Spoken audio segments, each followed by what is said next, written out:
Assalamualaikum warahmatullahi wabarakatuh. Bertemu kembali dengan saya di channel YouTube Edi Nono.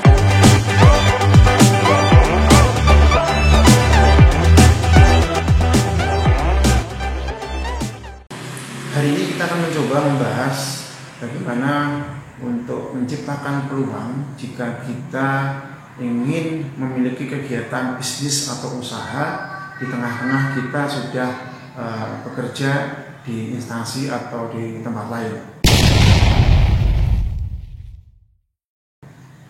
Mungkin perlu kita ketahui bahwasanya kita memiliki pekerjaan yang sekarang ini kita ikuti di suatu instansi atau perusahaan atau kantor sebagai pegawai negeri atau apapun, pasti akan mengalami kegiatan-kegiatan ritual setiap hari yang pasti akan menghabiskan waktu dan energi serta pikiran untuk memenuhi kewajiban kita sebagai pekerja. Nah, lantas bagaimana kalau kita ingin bisa menambah pundi-pundi uang kita di tengah pekerjaan kita yang mungkin di kantor kita menjabat, atau mungkin kita juga banyak kesibukan yang menyita waktu dari pagi sampai sore di kantor, bahkan minggu sampai malam.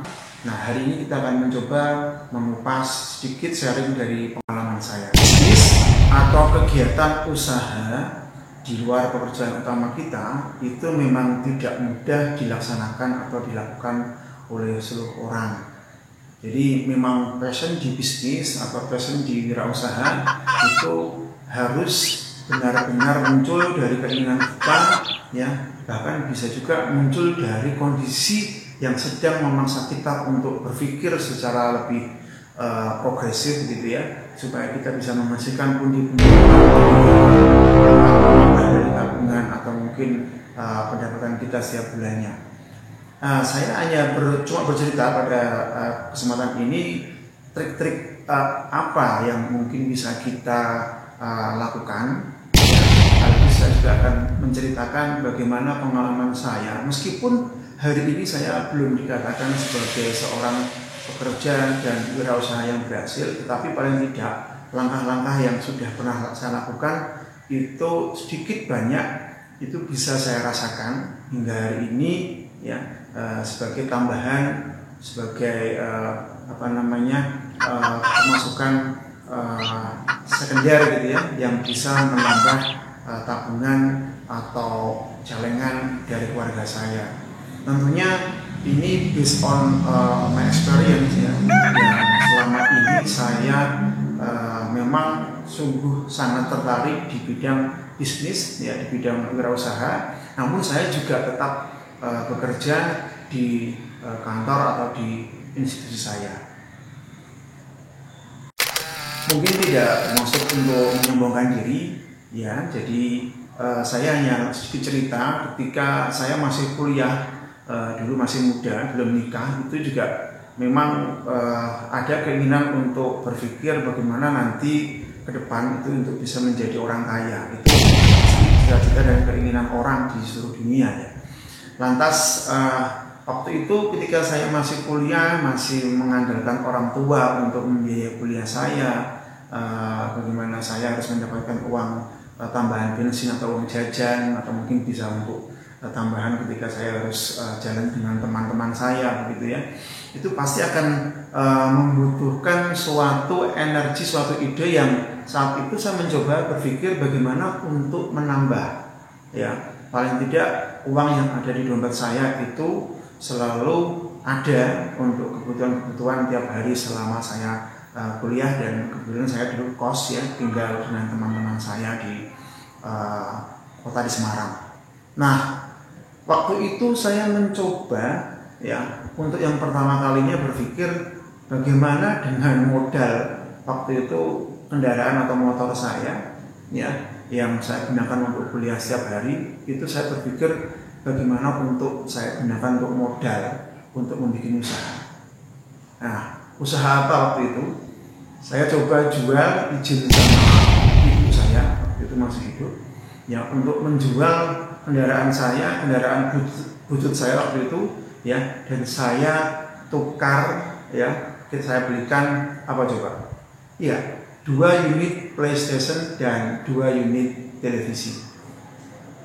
Waktu itu saya belum menyelesaikan kuliah, tetapi saya ada stagnansi di situ ketika saya harus menyelesaikan skripsi, namun saya belum berhasil menyelesaikan, sehingga saya harus stay di rumah dan menghabiskan waktu tiap hari, gitu ya. Dan cara saya berpikir keras bagaimana untuk mendapatkan uang. Akhirnya saya tadi membuka usaha rental PlayStation, dan waktu itu sangat booming di tempat saya, mungkin sekitar tahun 2000-an, gitu ya. Alhamdulillah dari keinginan saya itu, setiap hari saya bisa mendapatkan uang yang cukup lumayan, cukup banyak, begitu ya.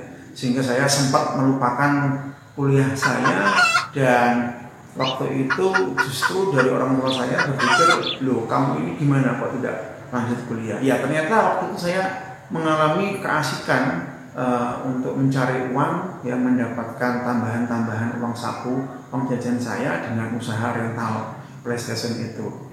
Meskipun saya hanya membuka di depan atau di rumah saya, di teras rumah saya, di rumah ibu saya, ya, dan mengandalkan anak-anak kecil yang ada di lingkungan masyarakat di desa.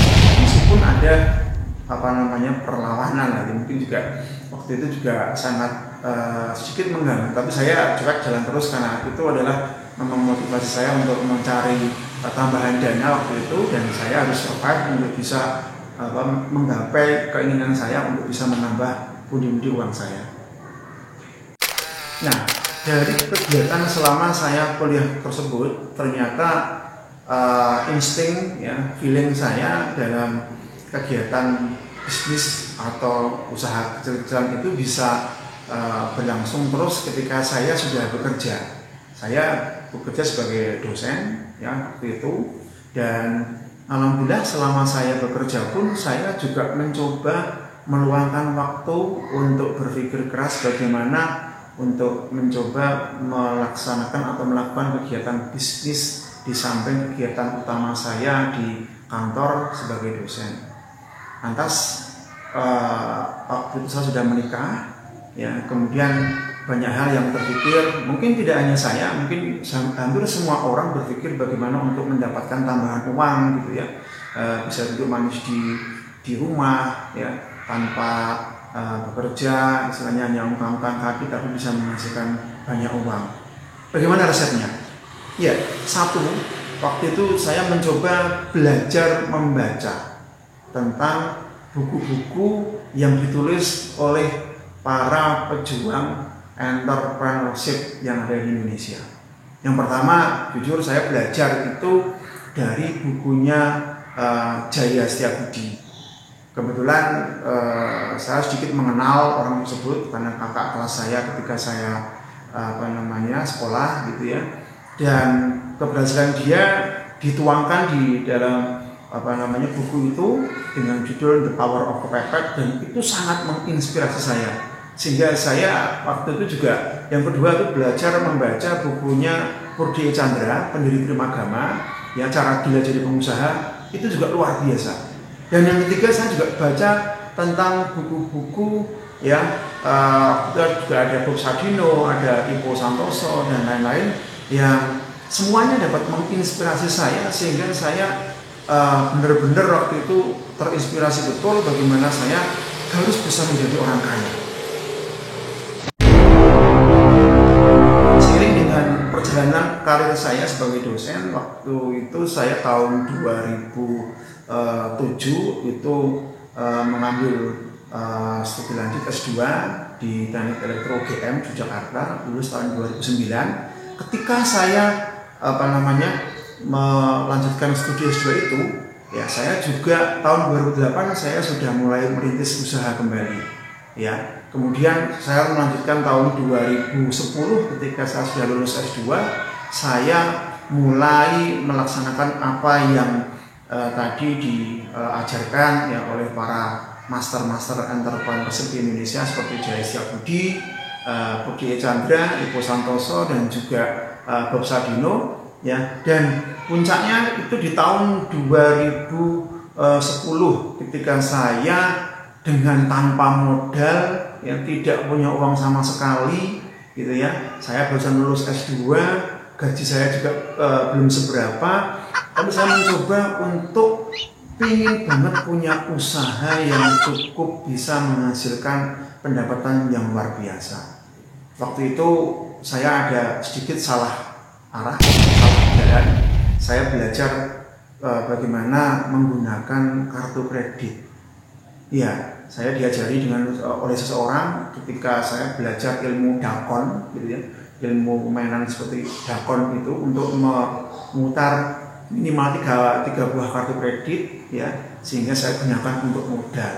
Dan alhamdulillah dari kartu-kartu kredit yang saya punyai dan juga istri punyai kita kumpulkan, kemudian kita mencoba untuk membuat usaha. Saya waktu itu beli franchise, ya, atau waralaba tahun 2010 itu waralaba ayam goreng racikan, saya nggak sebut merek ya, dengan modal kira-kira sekitar kurang lebih 100-an juta.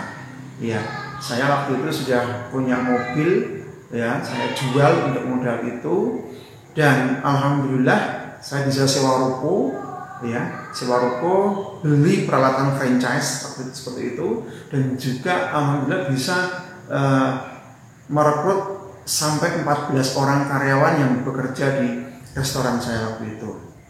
Dan alhamdulillah luar biasa, ya, tanpa berpikir panjang, modalnya sudah ada dari kartu juga, dan juga sedikit modal dari saya juga dapat penelitian dari kementerian, ya, dari Kemenristek juga, dan saya gunakan untuk modal mendirikan ayam goreng, ya, franchise atau waralaba dari Jakarta.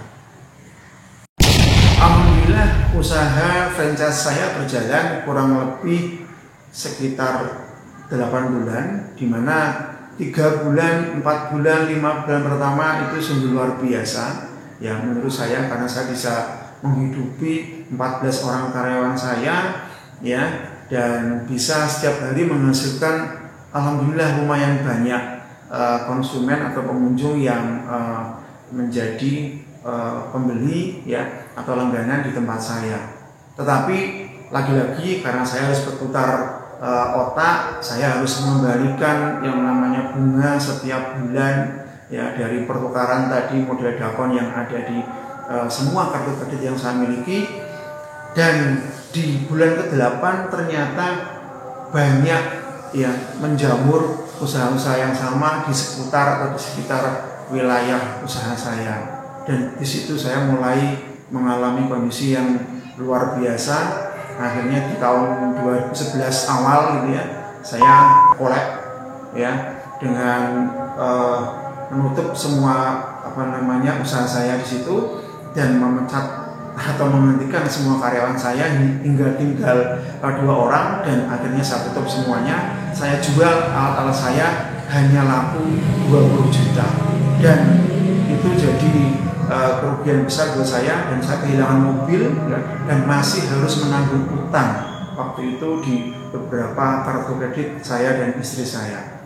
Ya, penderitaan yang sungguh luar biasa, dan akhirnya saya sempat mengontrakkan rumah yang masih saya cicil waktu itu di KPR Mandiri, dan saya ikut dengan mertua saya. Ya, kira-kira apa keuntungan saya yang kedua itu? Ya, bayangkan saya tahun 2014 itu membeli sebidang tanah seluas kurang lebih 3.200 meter dengan harga deal itu dengan pemilik ada 1,2 miliar, dan saya hanya punya uang 100 juta. Coba bayangkan. Dan saya harus membayar dalam waktu tempo setelah saya deal dengan penjual itu, saya harus membayar 1,2 M dalam waktu maksimal 6 bulan. Pusing 7 keliling, dan saya yakin dengan optimisme, dengan perjuangan yang insya Allah saya coba niatkan betul dari dalam hati saya yakin pasti bisa. Dan alhamdulillah Allah meridhoi, ya, di tahun itu saya bisa mencoba untuk mengkapling, ya, tanah itu menjadi 17 kapling. Saya bikin juga paving jalannya 7 meter, gitu ya. Saya bagi-bagi, dalam bahasa Jawanya saya rajang, gitu ya. Saya bagi-bagi, kemudian saya bisa menjual dalam waktu 4 bulan, ya, itu bisa habis terjual. Dan puji syukur alhamdulillah saya bisa mendapatkan keuntungan dari usaha penjualan kafling tanah itu. Nah, dari situ kemudian saya muncul lagi ide-ide liar saya ketika saya sudah mendapatkan keuntungan, ya, dari penjualan tanah yang tadi saya beli dengan model tempo tadi, ya. Akhirnya saya juga bisa mengembangkan dengan melakukan beberapa kegiatan, ya, yang berkaitan dengan penjualan di properti, mulai dari pengkaplingan tanah berikutnya sampai saya berani menaikkan grade saya untuk menjual tanah yang saya jual itu lengkap dengan bangunannya. Apakah saya seorang teknik sipil, seorang insinyur arsitektur? Bukan. Saya orang elektro, saya orang computer science, gitu ya. Tapi saya dengan keyakinan saya harus mencoba belajar dan belajar.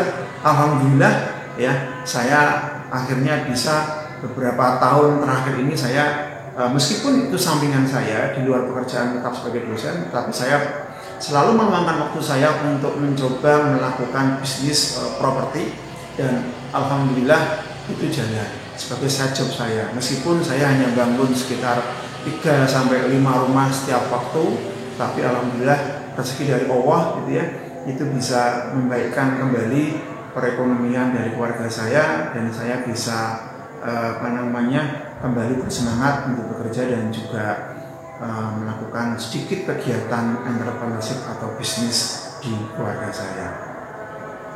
Ya, semoga cerita saya akan sharing sedikit dari apa yang telah saya lakukan selama ini. Ya, meskipun saya yakin ini saya belum termasuk kategori yang sukses atau berhasil, tetapi paling tidak ini memberikan sedikit cerita atau sharing kepada mungkin teman-teman yang membutuhkan informasi bagaimana ketika kita harus nekat, ketika kita harus berani mengambil keputusan, dan mungkin tadi belajar dari ilmunya Jaya Setiabudi, ya, the power of kepepet. Istilahnya kalau dalam bahasa Indonesia adalah kekuatan jika kita merasa tertekan, kita dalam kondisi sulit, itu ternyata manusia diberikan anugerah oleh Tuhan, ya, itu bisa berpikir dan juga bisa menghasilkan sesuatu yang luar biasa di luar batas nalar yang wajar, dan itu akhirnya bisa saya lakukan sampai sekarang. Ya, itu sedikit sharing dari saya. Untuk nanti beberapa video berikutnya silakan Anda simak, ya, silakan like dan subscribe di channel ini. Insya Allah saya akan coba berikan sharing-sharing tentang kegiatan saya di entrepreneurship, ya, nanti mulai dari mungkin dari usaha properti, ya, bagaimana mengelola properti dan juga menghasilkan pundi-pundi uang dari peruntungan melakukan kegiatan atau bisnis, ya, di luar pekerjaan utama kita. Terima kasih. Assalamualaikum warahmatullahi wabarakatuh.